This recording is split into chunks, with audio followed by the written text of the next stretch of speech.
What's going on, fellow A-Plusers? It's your boy Adam Perez back once again with a brand new live episode of the Force Report, going live for you guys today, streaming over on YouTube, Facebook, Twitter, and Twitch. It is fantastic to have everybody here once again as we're set to get into Maul Shadow Lord episodes number 5 and 6 today. And not just myself, oh no, not just 2 council members, not just 3 council members, but the whole crew is here today.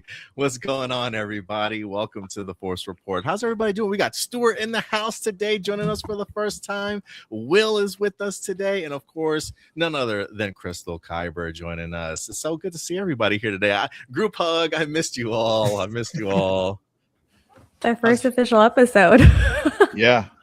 Another more practice than warm up. Yeah, we're just jumping in, man. We're just jumping in. Will, it's so good to see you, buddy. How's everything going this week? How was the Q&A with William Shatner last weekend or last week?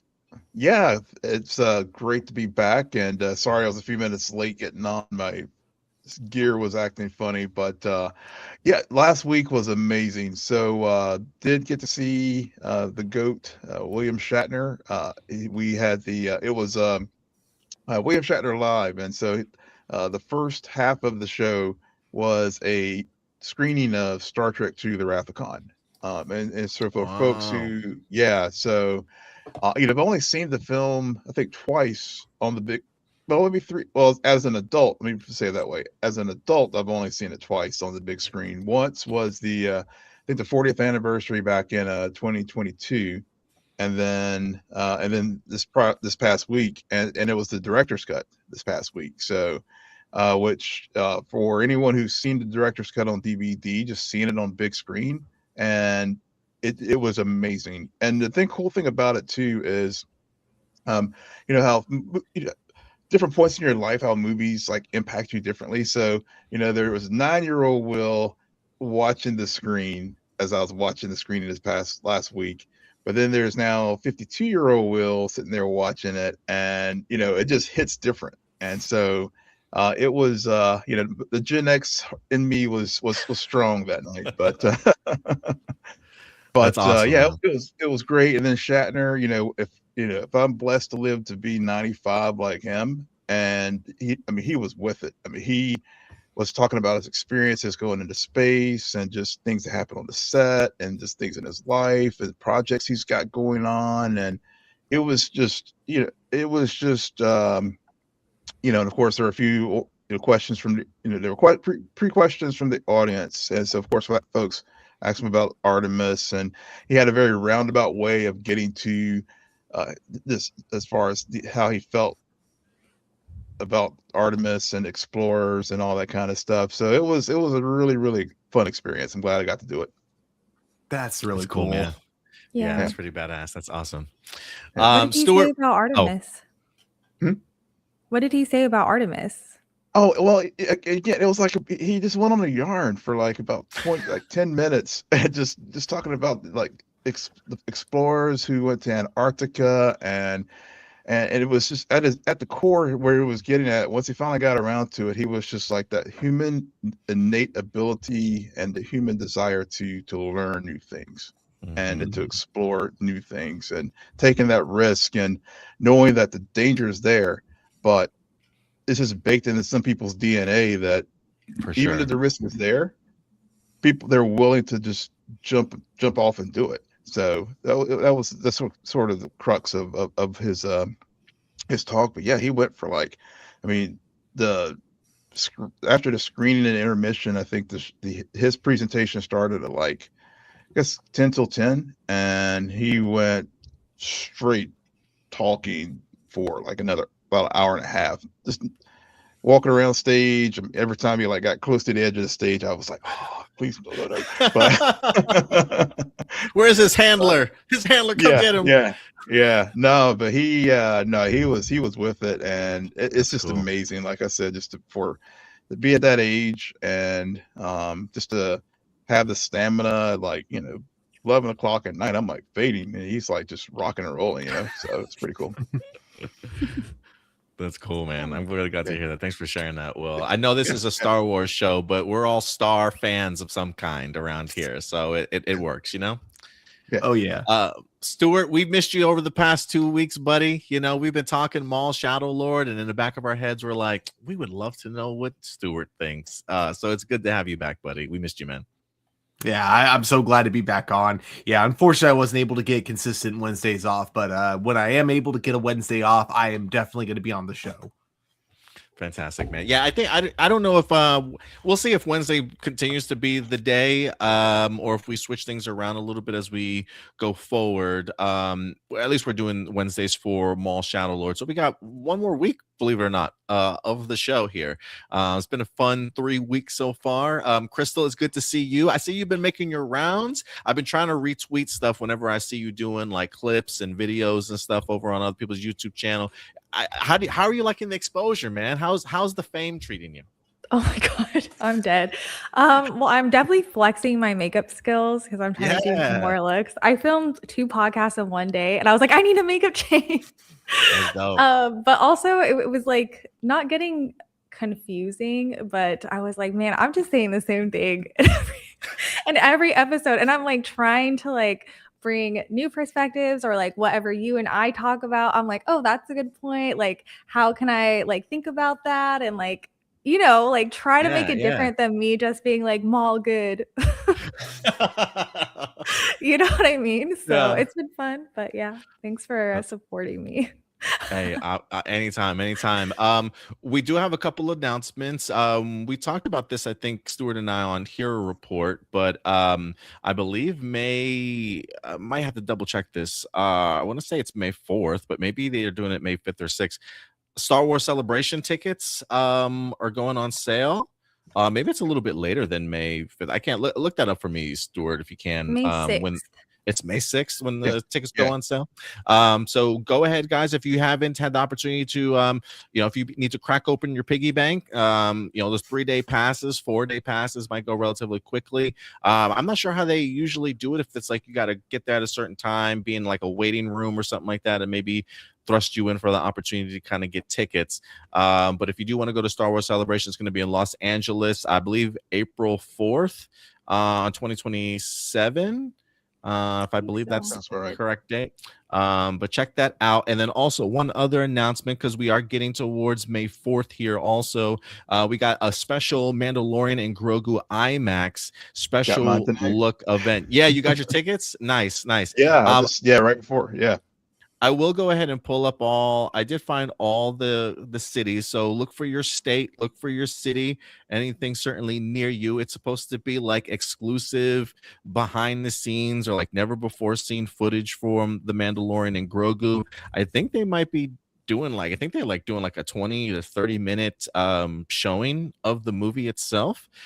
So not a bad portion of the movie for sure. I think they also revealed the runtime of the film is a little bit over 2 hours, like 2 hours and 10, 2 hours and 15 minutes. So I'm actually kind of fond of 2-hour plus movies, especially if they're Star Wars related. So bring all the Mandalorian and Grogu that you certainly can our way. I was gonna try and get tickets, but the as you can see here, Dallas, Texas, Cinemark 17, the closest one to me was sold out by the time I got there.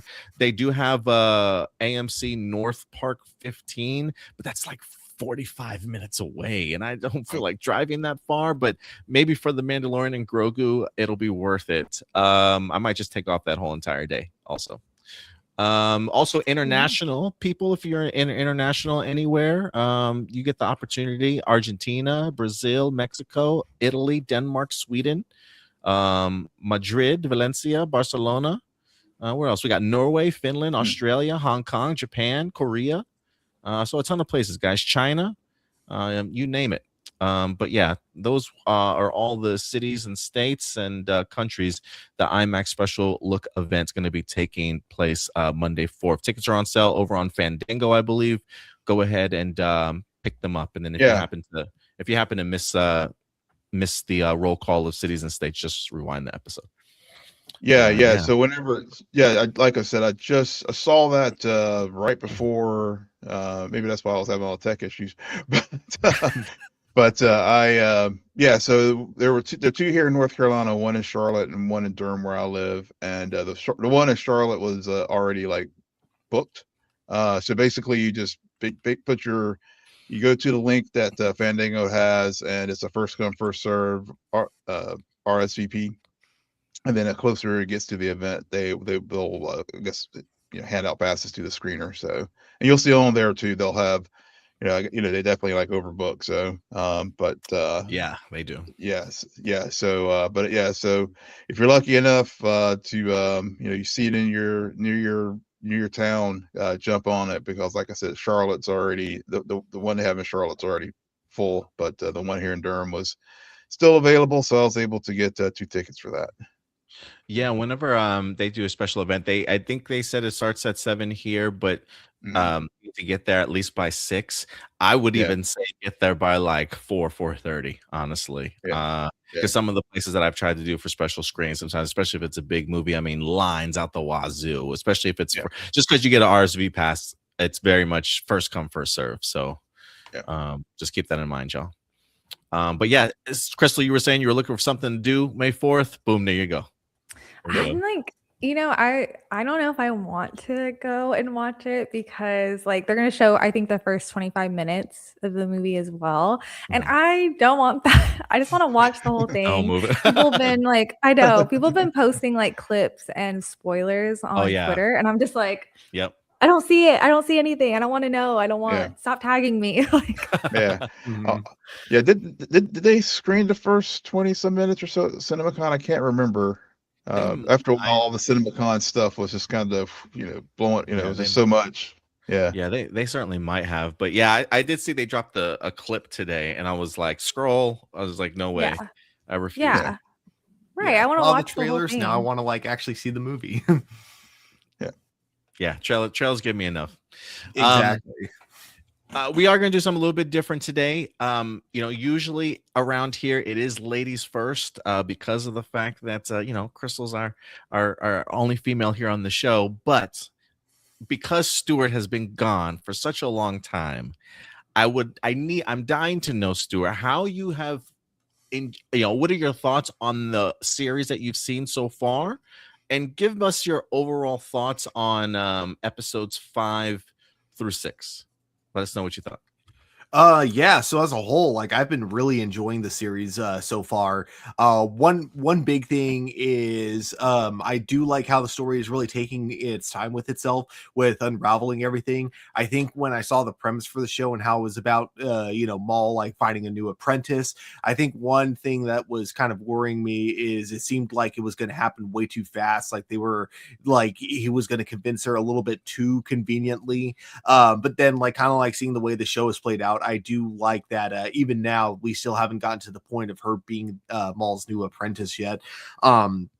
And then same thing with the Empire too. Like, I like how that was something that was set up like in the very beginning of season 1, how we could see that Lawson did not want the Empire involved in their city at all. And so we knew that this was eventually going to be where the show was going to lead. And I'm glad that once again, this wasn't like something that we see happen like at the very end of like the first or second episode.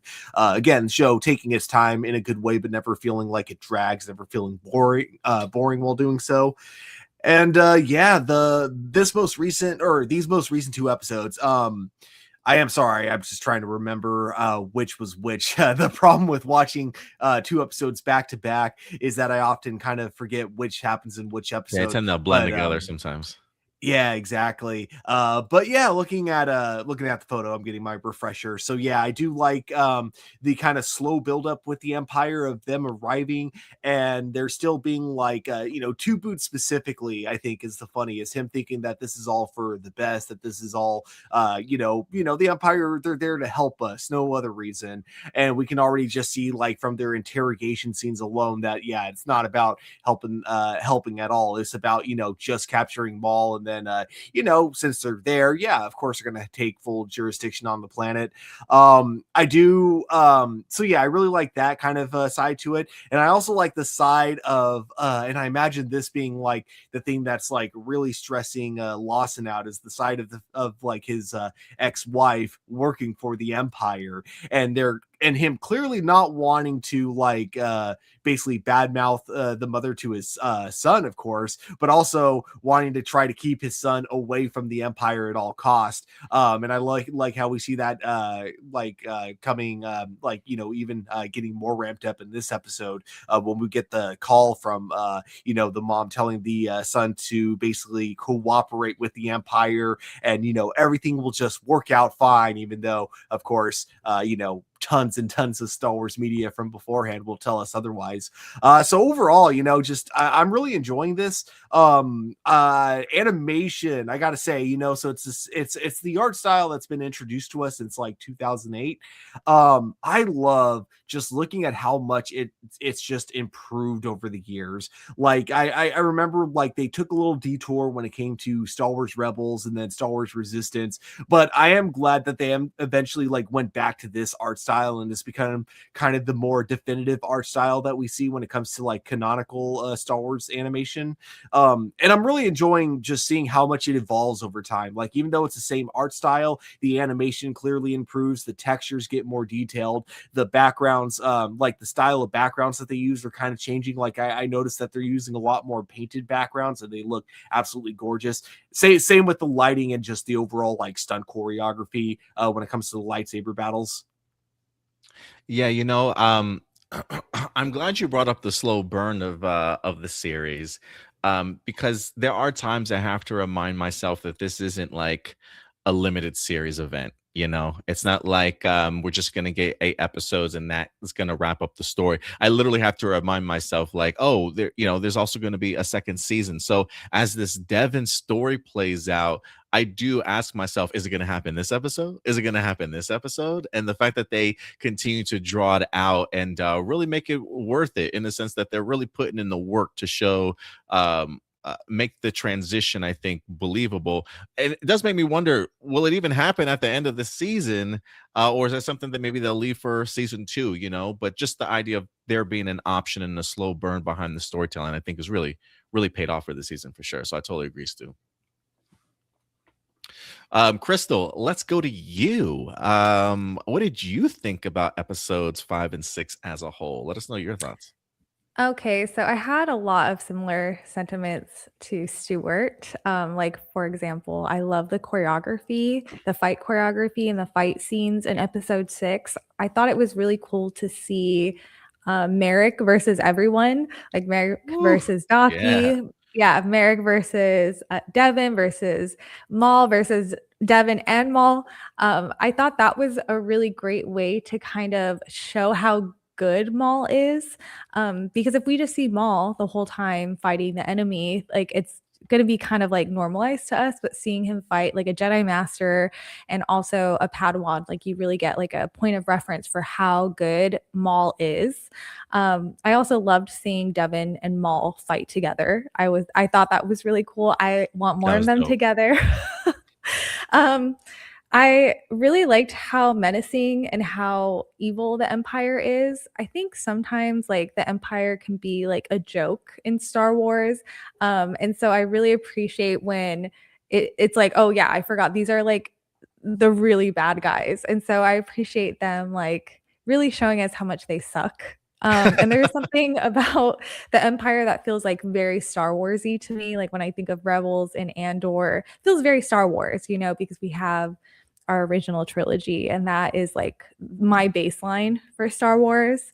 I do have a few negative things to say about these episodes. I was kind of having an issue with maybe pacing of these 2 episodes together, and I really think having the 2 episodes released at the same time is like kind of hurting the storytelling, in my opinion. Episode 5 really felt like it was just a setup episode. Like, I kept waiting for something to happen in episode 5. And then episode 6 felt like all action. So I really was just kind of like, okay. It makes me a little bit concerned about, like, is this show going to stick the landing? So I don't know. I hate to come on here and be like the negative person. I just see we got our first chat and they're talking about how I'm being negative. So, of course. But yeah, my other negative thing I wanted to say was I still feel like we're not getting much from some of our other characters, specifically Devin. She feels very flat to me, which I want more from her. I don't really know about Devin, and I think at this point in the show, I know more about Riley as a person than Devin, and Riley has had less screen time than Devin. Like, I know that Riley plays sports, he likes art, he wants to have a clean room, he is lonely and abandoned. And, I feel like I know so much about Riley. And then Devin just gives us exposition and just kind of stares off in space. Like, show me her anger, show me her resentment, show me her hesitancy. Like, I want to know more about her. But that's all I have to say. I think that's done on purpose, and here's why. Like her whole life, she's like most children, they who are part of the Jedi Order, they've spent their entire lives there, basically living by a very specific way, and then suddenly now their specific way is changed to war, because they're of course defending the Republic from the Separatists. But then when that all comes to an end, and suddenly they're considered like the enemy, I think there's got to be an identity crisis there for especially a lot of the younger Padawans, the ones that the Jedi Order was like their identity essentially, and that got stripped from them. So I think that's probably why we don't know much about her, because I don't really think she knows much about herself. That's a good point. Yeah. Another thing too is, I mean, she, just like other she seems to be following the same Padawan trope that we've seen with Anakin, with Obi-Wan. Think about when Obi-Wan was with Qui-Gon. I mean, there was they were kind of the reckless, jump into the action first without thinking through the consequences, or or having a full blown out plan. So, and I think they're doing that with Devin because of that, more firebrand personality, versus Daki, or versus Obi-Wan, or versus Qui-Gon, or versus Obi-Wan later whenever he was being the master to Anakin. It's showing how, because they're young and inexperienced, how Maul's can it gives Maul the ability to be able to maybe influence her to come to his side. So I think from a storytelling standpoint, I think that's part of it. And I agree with Stuart's point too, that by the nature of the temple, I think when I think about the scenes with Riley and Devin, and they were talking about their experiences, or they seem to be about the same age or thereabouts, and so he has a nice life, whereas Jedi don't have attachments. There's all the things that we all know that we've seen previously in Star Wars, that I think they are a part of the larger force, not necessarily the individual. Yeah, Crystal, I was really hoping that we would get a Devin episode within these two. I think we talked a little bit about last week, the idea of like, man, I really hope that there's like a Devin centric episode where we do get to see a little bit more of her past, whether it be at the temple or something like that. Maybe they're holding that for 7 and 8. I mean, I do think that type of stuff though still is important to show, at some point in time, to really get into the mindset of Devin a little bit better, when or if this turn ever does certainly come. I there's a part of me too that kind of agrees with you, Crystal, in the sense like I almost feel like I know more about Master Daki a little bit than I do about Devin a little bit at this point. So I definitely want a Devin scene, and I really am hoping that we get it soon. And I also will agree with the pacing a little bit, at least for these two episodes.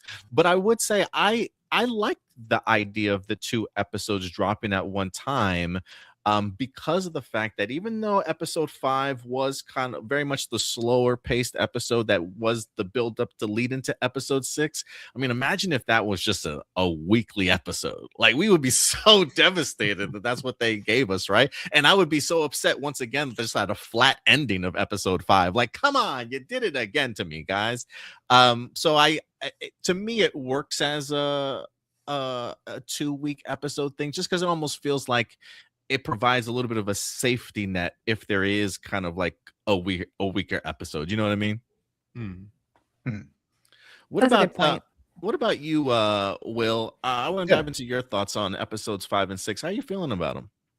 Yeah, I really like these 2 episodes. I felt so the pacing issues that Crystal was talking about, with these 2, I felt that with episodes 3 and 4.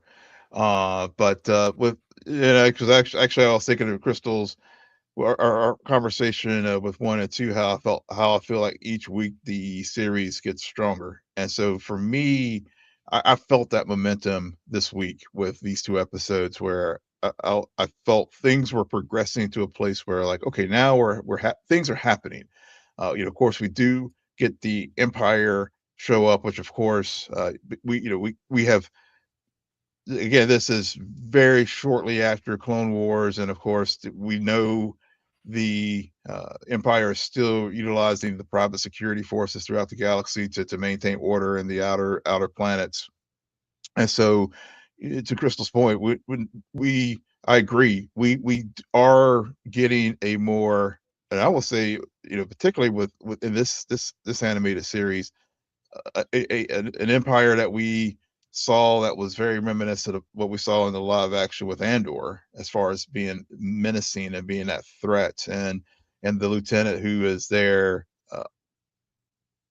whenever he's interrogating the police chief and other folks. The threat of the empire really was front and center, very menacing. In their approach to taking over this planet. And another thing too is like the collaborators, with Lawson's estranged wife. I mean, and her, she and whenever she was talking to Riley, and so we're seeing how the bureaucracy of the empire, and how well, a thing that we haven't seen much of is the interpersonal dynamics in families, as far as where you have people working for the empire, and then you have another member of the family who is very uh, weary or wary of the empire. So I really like that they introduced that in these episodes as well.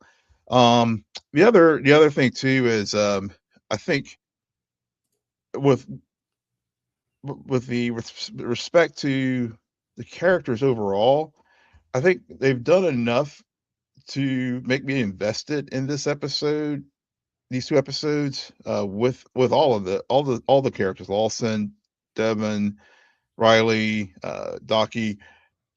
There was enough meat on the bones about these characters that was able for me to maybe carry these 2 episodes. So maybe it's not a pacing issue. Maybe, well, as you said, Crystal, maybe because you don't know that much about Devon, maybe it's not so much of a pacing issue, but maybe it's just you just don't have that attachment as much to them because you don't have as much backstory to feel invested in the characters. Maybe that's what you're feeling.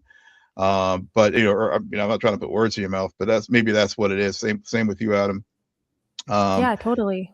yeah. But overall, I did like the fact that they held back Maul to the end and really let those other characters just sort of drive the story. And then, of course, when Maul comes in, it's more impactful because he's the type of character that you don't less is more, I think, with him. And so I think they had the right amount of him in these episodes.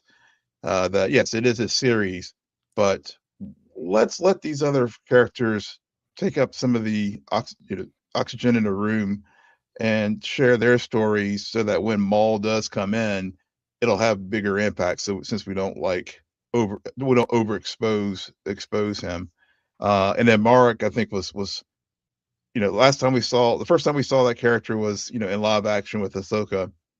So again, I think in this series, I see why he's such a big badass versus the character that we saw in Ahsoka, which, actually at first I was like, why do I remember this character? And just from the visual aesthetic. And then I realized, I was like, oh yeah, that's right, he was in Ahsoka. But as far as like is what he did in that live action show, I vaguely remember, but I think in this show definitely made a more impactful presence as an inquisitor.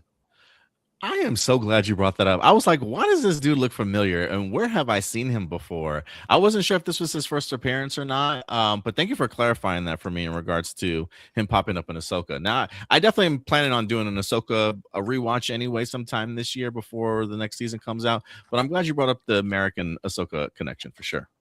Yep. Sure thing.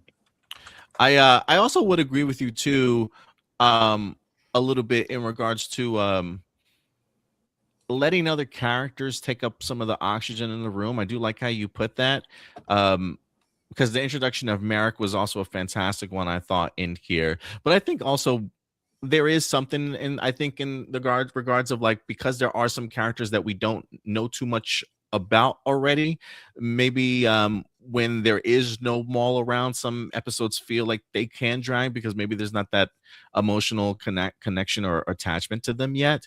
But my thing would be, I would also rather like to see more of them instead of bringing in new people, to take up some of that oxygen. I want some of those old people that we've been waiting to learn more about to take that oxygen too. Yeah. But so I think it's maybe a little bit of both for sure. Yeah, I completely agree. I think these are very, very short episodes, so Yeah, so 20-minute bites sometimes. Yeah. So there's only so much backstory you can get. You don't want to like it become a to dragging to Crystal's point with a lot of exposition, and not carrying things forward, which I think these two episodes really did. Yeah, Scotty echoes Crystal's point. I'd love to learn more about Rook Cast. Like, why is she even there? Right. Yeah, Like, I feel like we're getting such good, like, little characterizations of like Two Boots wearing his two boots, like Lawson being addicted to calf, like, what are these things about like the women in the show? Yeah, good point. Yeah, and poor Two Boots was like, they were like, you can't have those boots. He's like, that's Right. my whole personality, bro. That's my whole name. He's like, I hate the Empire now. Yeah, that's like that's it. That's the tipping point for Two Boots. It's over that now. moment of, are we working for the bad guys? Yeah. Two Boots starts his rebellion now. Yeah. Right. He's like, things what? Things to set you off. Right. Oh, Two bootlicker. That's Sorry. That was good. That was good. In regards to my thoughts on the episode, I definitely do think episode 6 was the strongest one. I think I definitely echo some of Crystal's sentiments when it comes to episode number 5. I do think I did appreciate the idea, and I think somebody might have mentioned this too earlier, the idea of like Maul taking a step back a little bit. I mean, my man definitely did injure himself in the previous episode, had to get his legs certainly fixed, but it almost seems as though his patience is also part of the plan. And I really dig that, in the sense of he knows when to strike. He's trusting very much in the Force. I mean, we see the Force literally talking to him, or whatever the case may be, in the past couple episodes. So he's definitely listening to the Force more, and it's putting him in like prime opportunity moments for him to sort of really make that case to Devin. And I really appreciate the idea that they really know when to use Maul. Like, even though this is a Maul show, he's not in every single episode, and they're not overutilizing him. They're using him just the right, perfect amount that makes sense in any situation that we've seen him in so far. So I really have appreciated that. This episode, these 2 episodes to me had like this theme of the enemy of my enemy is not always my friend, in the sense that even though we've got Maul on one side and the Empire on the other side, just because we both despise the Empire doesn't necessarily mean that there needs to be this level of alliance. And I really do love Master Daki trying to explain that to Devin, but Devin very much in the sense of like, but he hates the Empire, like even the idea that they allied them, or whatever, team them up at the end of episode 6, I thought was brilliant. I really love seeing them fight together. Trying to put that ass whooping on Merrick was fantastic in this. But just really seeing that they They seemingly flow really well in the Force together. They seem to really fight along side by side with each other together, and just continues to emphasize the belief that Devin already has of, maybe we should work with Maul to bring down the Empire. And this just sort of feeds into her positive reinforcement for her in regards to that. I mean, she definitely is hesitant. I mean, I'm not saying that she fully trusts him yet, but I just thought the concept of, we're so used to hearing the enemy of my enemy is my friend, but then also seeing Master Daki, like that's not always the case. Like, we really got to be really careful with it. And so I thought that was a pretty interesting theme for these 2 episodes. And I've also talked about this the past couple episodes, and it definitely works with just the title of the show for Maul, Shadow Lord. I think the show in general has a great usage of shadows. And I think it even pops up again, especially in episode 5, whether it's the Star Destroyer coming over the city and you see it engulfing the city. Lawson even arriving at home, the door opens and you just see his elongated shadow into the doorway of his household. And then you also get with Merrick coming out of the shadows in the interrogation room with Captain Lawson, which I thought was, like, from an art style perspective and just a technique, like, beautifully done in the sense of him just blending into the background. And then you just see his little hands come over Lawson's shoulders and stuff. I mean, I just thought it was really beautiful introduction to Merrick on here, but they really, like, it's something really cool to kind of see a show. We've already talked about the art style in here, but also living true to the title of the show's name at times, and it really worked. And also, I probably was wanting to leave this for the pro section of one of the things that I enjoyed about this episode. Episode 6 of Maul just using a lightsaber. Like, bro, I could literally just watch that on repeat of my man just utilizing his lightsaber techniques and just training and being in this mindset. When I watch that moment, though, that feels very much like motion capture to me, in the sense that it is so fluid. It doesn't feel like janky sort of animation or anything like that.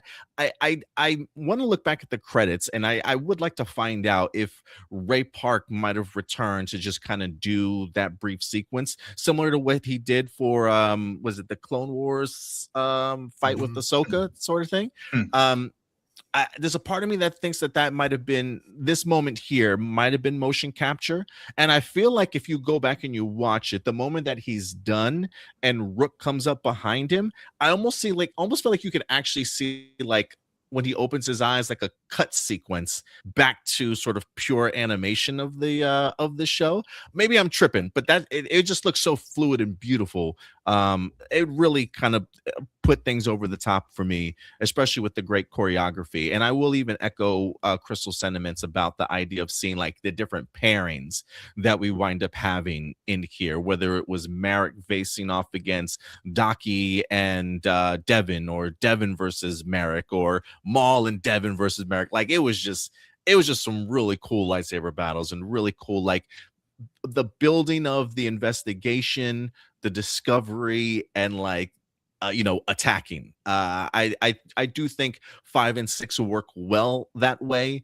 But 5 was definitely the weakest link out of these 2. But overall, a solid aspects of this week's episode, I was a fan of, for sure. I definitely want to go back and watch that fight scene again, because now I'm kind of curious. Something I loved about it too was, like, even before it began, I absolutely loved the Inquisitor taking out his more kind of, I guess you could say, almost the upgraded version of the double saber, because it has, like, the added feature. But I love that look on Maul's face of, like, I don't need that extra feature. Like, I'm the reason the double saber is cool. Yeah, absolutely. Shout out to Spidey Gal for certainly joining us here today. Appreciate you coming through, Spidey. Thank you so much. Scotty says 2 Boots is dead to me at this point. Yeah, I feel you. Something I wanted to bring up about that fight sequence where Maul is kind of training by himself, or, like, practicing. I also really love that, because I think when we have shows that are so like fight forward. I think it's so important to have like people training. And I don't know, maybe because like I do like a martial arts, I think that it really shows depth to the character. Like there's a reason why Maul is good, and we're seeing why he's good because he takes it seriously. And I think this show does a really great job at showing us and not telling us.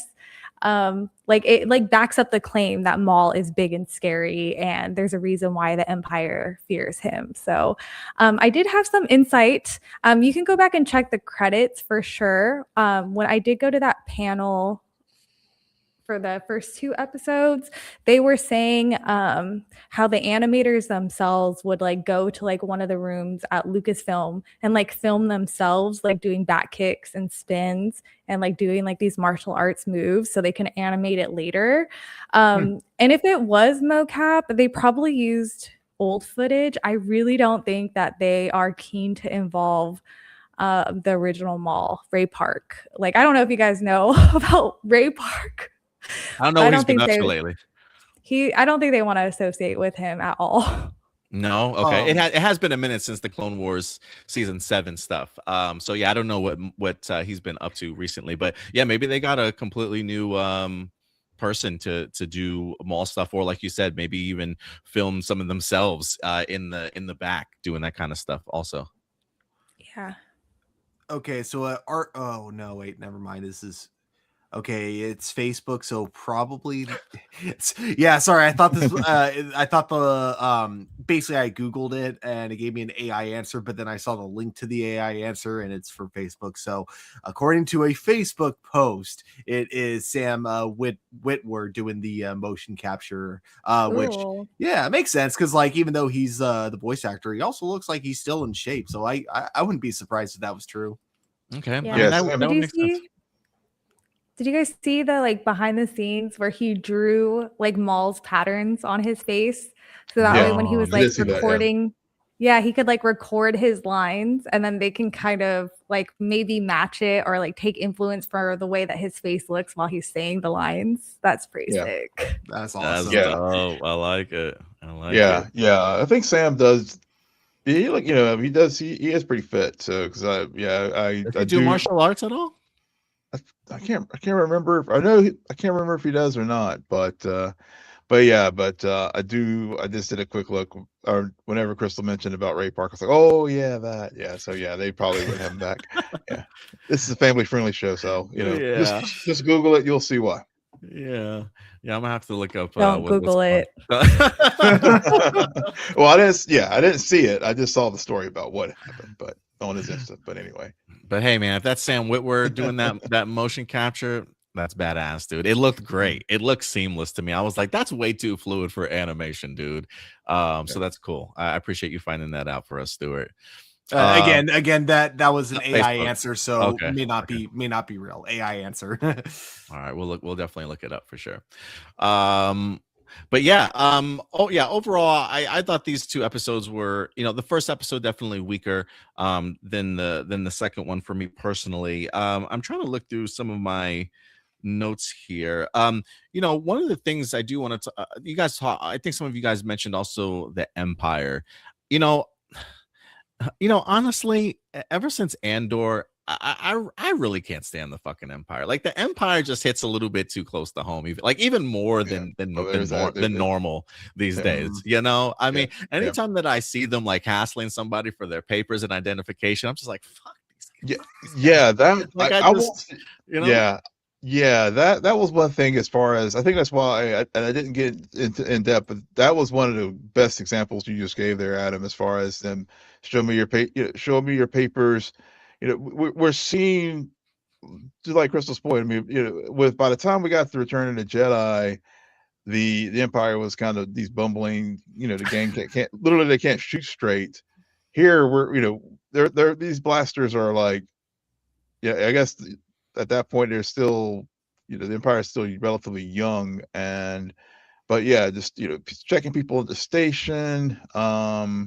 And like I said earlier, I mean, I really with Lawson and his wife, I really hope they go into that dynamic. And as far as is the estrangement, because because he's such a dedicated lawman. Because we see that in this series where whenever Riley was playing the Star Wars lacrosse or whatever, he had a great play at the stadium, but because of the call that he got, I think it was episode 3 or 4, he ran away from the stadium and stuff. So was that the source of the estrangement, or is it her? Given that we see how he's reacted to the Empire, and not wanting them to come to the planet at all for the obvious reasons that we discussed tonight, is her working for the Empire the source of the tension in their marriage? I mean, I definitely think there's a ideology difference there between these two for sure. I mean, based off of Lawson. I mean, we even heard a backstory in this week's episode about him and the lady from the casino, the type of life that they lived, having to save each other and whatnot. But then when you do get to Riley's mother and he's like reaching out to his mom, because he's worried about his dad, her line is just comply, compliance, just listen to what they tell you to do and everything's going to be all right. Like, okay, bro, like whatever you say. Like that's just not the reality of what's happening on the ground. You know what I mean? And so the fact that she's got that mentality compared to Captain Lawson, I'm like, yeah, I can definitely see like just explosions at home whenever, she decided to make that decision for herself to go into the Empire for sure. Mm-hmm. Yeah, and because I kind of got that vibe, and then I also got I think like one of you mentioned it earlier, like the vibe that him and the woman that like owns the casino may have had a thing going on like while he was married. So I also wonder if that had something to do with their. I think there might have been something. I got vibes, right? There was a way that I think even Riley and Devin looked at them like, what's going on here, and then learn a little bit more about. You saw that too, Crystal? You felt that? Yeah, I was like, ooh, infidelity in Star Wars. Yeah, I got that vibe as well. So Captain Lawson, you are not the father. I mean, or maybe that girl's Riley's mom. Well, I guess I was like, maybe that's Riley's mom, but I'm like, maybe Riley would look a little bit different than what he does. I don't know how genes work in Star Wars Galaxy, but yeah, infidelity, faux show. Yeah.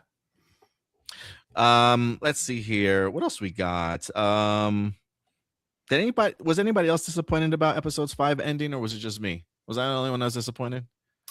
Episode 5 ended right when the Empire arrived, right? No, episode 5 ended when Lawson comes home and they're like, "Oh, Dad, the Jedi are here," and he does like the 90s sitcom thing. He just puts his hand in the and then it fades to black, and I'm like, oh my god, they just did it again. I wouldn't have minded. Like sometimes I think maybe the scene was drawn out a little bit too long for me. Like I do think there's something dynamic with cutting the shot off really quickly. Like he comes home and like, "Hey, Dad, I showed you in there," but cut, fade to black or something. But the idea of like a drawn out scene, no music, basically to black, and then the credits. I'm like, dude, it's just something about the impact loses me. It was like a sitcom scene played a little bit too straight. Yeah, for me, it's just a typical trope, and I was just like, okay. So I mean, it didn't. I wasn't offended by it because I knew that we were going to go to episode 6. So it was sort of like, okay, let's go to. Let's I guess that's true. 6. Maybe because it was 5 that ended that way and not 6. It just flows right into it. Yeah. Oh my god, let's talk about the ending of episode 6. Yes. Who is he talking to? Who do you think, Crystal? I think it's Vader, but I was really surprised. Yeah, go ahead. Will. Yeah, I thought it was Sidious. Ooh. Because Vader's too on the nose. I mean, I was expecting to hear the auto AI version of James L. Jones's voice, but I was like, nah, that's just too on the nose. But maybe Darth Sidious, because it's early enough on. But then I guess the Inquisitors report to Vader, right? I think so. What about you? What are you feeling? I think there's 2 possibilities. I think the one I want it to be Vader, just because I would love to get a Maul versus Vader scene finally. Actually, wait, did Anakin ever fight Maul in the Clone Wars? I forgot. It's been way too long. Regardless, I still would love a Vader versus Maul scene. But I think, especially if they want the show to go on longer, they might be holding off on that. I think the person that he's talking to is probably the Grand Inquisitor. So my boyfriend said. Interesting. He was like, why would he report directly to Vader? He's not like, Merrick isn't like the first brother or whatever, or the Grand Inquisitor. So That would be Yeah. I do. Because when I first saw Merrick, I thought it was first brother, but then I was like, no. But then I was like the closed cap. I was like, but then the closed captions help. They're like Mark. I was like, oh yeah, and then the aesthetic too. Yeah. Thank you, Crystal, for bringing that up, because I was looking at my notes and I'm like, I don't have my episode 6 notes here, so I didn't get. It just like right over my head. So thank you for bringing that up. I would agree with you. I think it's Vader. I don't know him calling him Lord. I just think of Lord Vader, and so I don't know. I maybe if it was Vader, you would automatically hear the breathing apparatus and stuff. But I don't know. For some reason, I want to say that it's Vader, because I was like you too, Stuart, in the sense of like, ooh, Vader versus Maul, please, at some point in time, well, would be epic.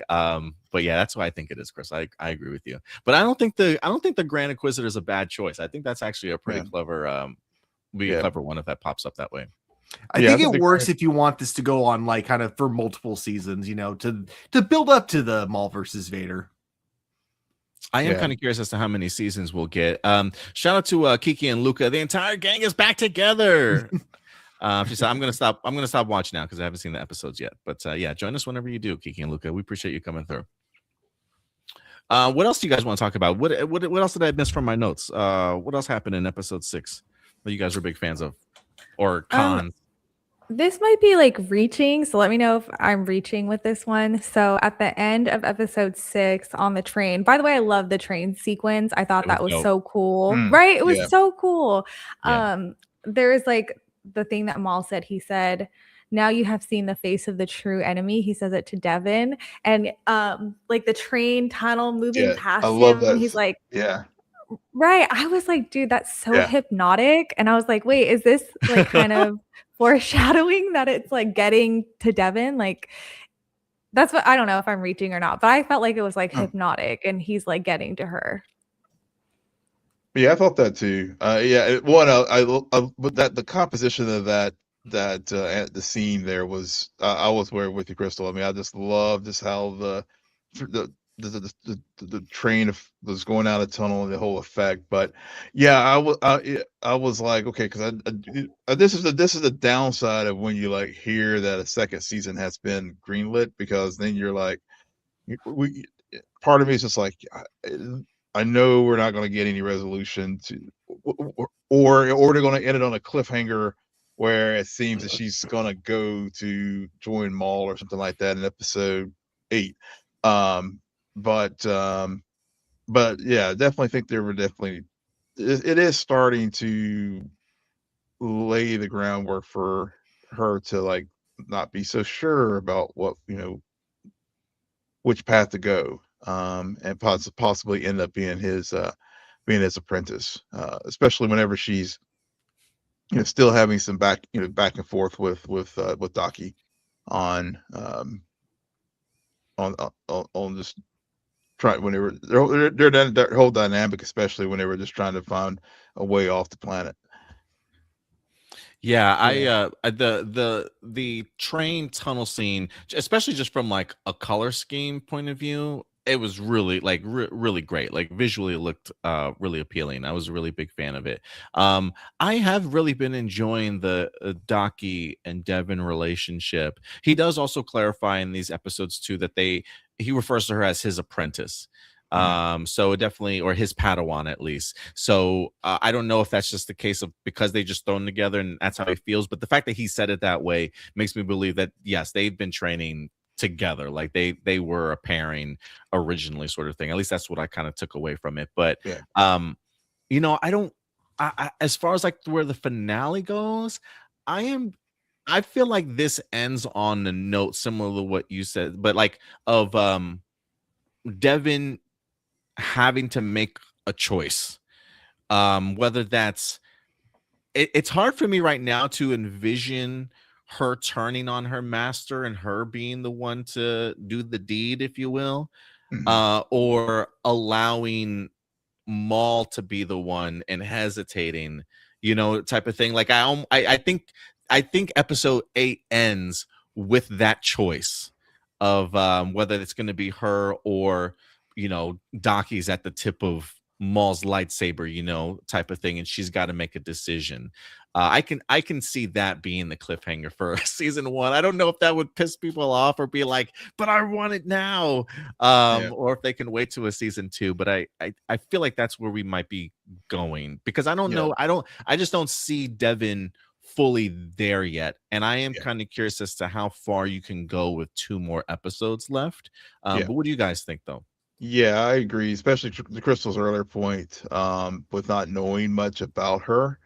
I don't think it will feel earned at this point if you tipped her over to the other side, and join it with Maul. It just wouldn't feel earned. So I think there'll be something that will happen, with respect, and honestly, we may not even get there. I'm keeping that as a possibility also, that that there'll be another tipping point, with respect to the crime syndicate stuff, because that's kind of taken a little bit of the back seat with these 2 Mhm. episodes. So maybe we get some, because we've got the Pikes, we keep hearing Crimson Dawn, so there's things that are still happening there now that the Empire's engaged. That we may not get that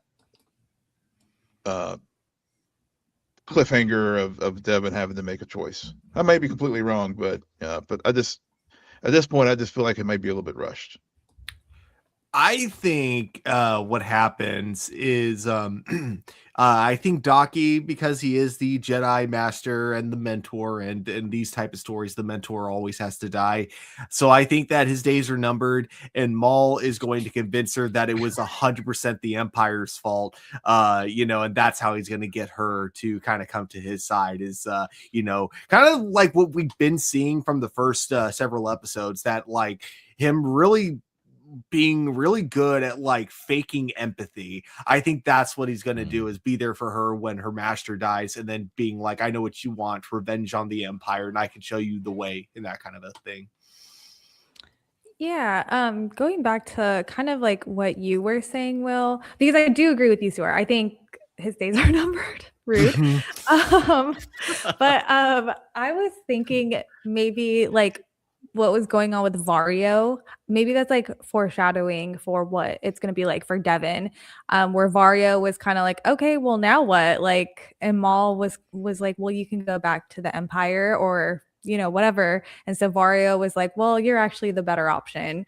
So maybe Devin won't fully change to the dark side by the end of the season. Maybe it'll be like a reluctant, like, well, he's better than the Empire and I should go here. My master's dead. I have nowhere to go. I have no protection. I do like that. I could definitely see that too. Yeah, I would agree with you guys. Dockie's days are numbered. I mean, my man is hobbling as it is right now. He's hurt. But I do like Master Docky. Master Docky has definitely grown on me, especially just seeing him out there just battling, trying to protect people, doing his Jedi thing. I've been really impressed with what he's been able to do. I'm joking when I say this, but give me a Docky spinoff. I'll take one. Why not? Give me a limited series. New Tales of the Jedi, Master Docky in there somewhere. I'll take one. But yeah, I don't know. Well, I do like the idea though of having that option, Crystal, of Empire or Maul. But I would be interested to see like how that would affect Maul's psyche, though. Like is she really committed to me, sort of thing, or is she just here because like she looks at me as the lesser of the 2 evils at this point in time? Where I think he probably would really wants her to commit. And I think that's really where he's like trying to lead her, is for her to be able to make that decision that she wants to be with him for particular reasons, Right. But we'll see. Any other pros or cons about these 2 episodes? No. Spybot still doing his thing. He didn't do any Bukasha lines this week, unfortunately. But yeah, let's you know what? Let's grade these episodes. Let's start putting our thoughts together and putting up these numbers. Damn it, Adam, I didn't bring up the report card again this week, y'all. I'm so sorry. I'm so sorry. No worries. I'm slacking, man. I keep forgetting to knock. That's like the one image I can see. I get everything else. It's just the report card I forget the past 2 weeks. But that's all right. We've got the power of math and our brains and calculators. So we're gonna grade this week's episode for you guys. I guess as a pair, as we have been doing around here. Crystal, what would you give episodes 5 and 6 together as a whole?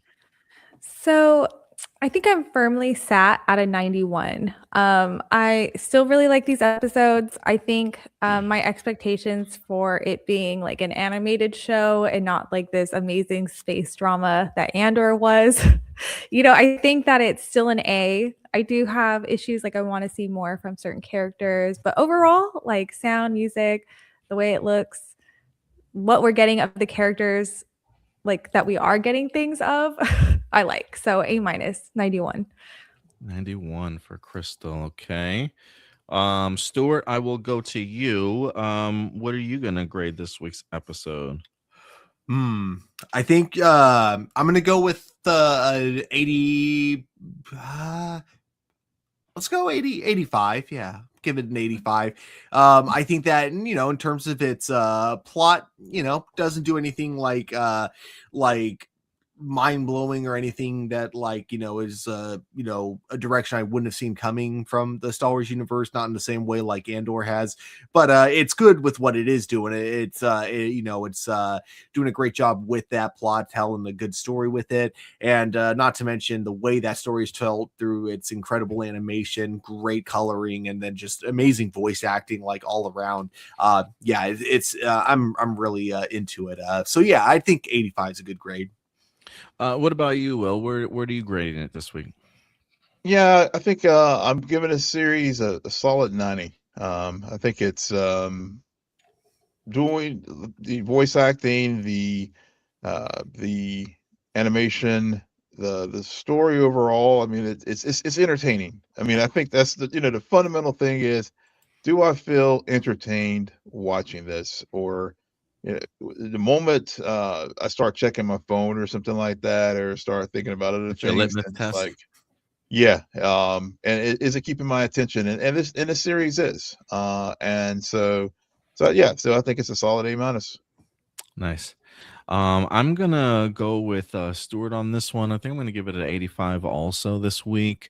Episode 5, just it was enjoyable. It had certain aspects to it, but that definitely appreciated. But from just a story perspective, maybe some of the pacing, wishing some characters got a little bit more shine than they did, or at least did more with the time that they were certainly given. I think it could have been better out of the two. I think episode 5 is what kind of brings it down for me. But overall, as a pair, it definitely works in that regards. So I'll go ahead and give it 85 as well. So we got 91 from Crystal, 85 from Stuart, 90 from Will, and an 85 from me. If we break that down, we're at a 77.7, so about an 88% this week. So a B plus for this week's episode. Fair. Yeah, I feel like that's I think that's fair. Yeah, that's a I pretty think good that's one fair. there. Yeah. But look, guys, we want to know, what did you guys grade these episodes? We always love to know what you guys want to go ahead and give them in the comment section box below after this particular video airs. But yeah, let us know. And then what we'll do is next week for the finale, we'll also go ahead and grade the finale's episode, and then we'll just we'll average out the entire series and see where we certainly land. Stuart, can you look up one more thing for me, man? Where is what is the Rotten Tomatoes score right now for Maul Shadow Lord? Has it changed any since last time? Those scores do change, right? I mean, they don't stay the same for right over time. Okay, They do change. Yeah. Okay, cool. I am kind of curious, especially after these 2 weeks, if they change, if it changed at all. It's probably still high 90s though, I would assume. Currently it's oh wow, critic score is 98, audience score is 89. Oh, okay. All right. So yeah, we're not too far. We're really not too far off, guys. Yeah. And the critic score dropped a little bit there.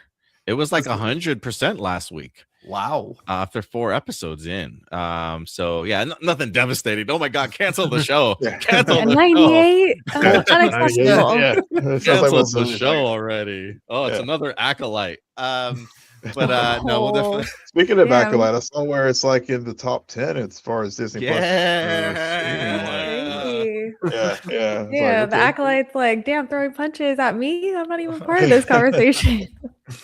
Renew the acolyte. Renew the No. acolyte. Okay, no, you're getting into the T'Challa, recast T'Challa. No, yeah, we gotta keep that away. Keep that away. Yeah, I saw it was at like 79% or something like that. Over and in number 9 spot or something like that for like Wow. top 10 on Disney Plus, making a comeback. Okay. Generous. Yeah, for real. That's just a generous 79%. Yeah, that's very generous. I love it. All right, y'all. But hey, look, everybody, thank you so much, Force users, for certainly joining us here once again. By the way, guys, I am also working on an intro for this show. So I'm hoping, keep my fingers crossed, that by the finale of next week, we got ourselves a Force Report intro. But yeah, we'll keep you guys posted. But all right, y'all, that'll do it for us here. We will certainly see you guys next week. Remember, live every Wednesday at 10 p.m. Central Time. We'll see you guys for the finale of Maul Shadow Lord. Until then, do us a big favor, as always, guys. Take care of yourselves, take care of each other, and keep it A+. May the Force be with you. We'll talk to you later. Bye.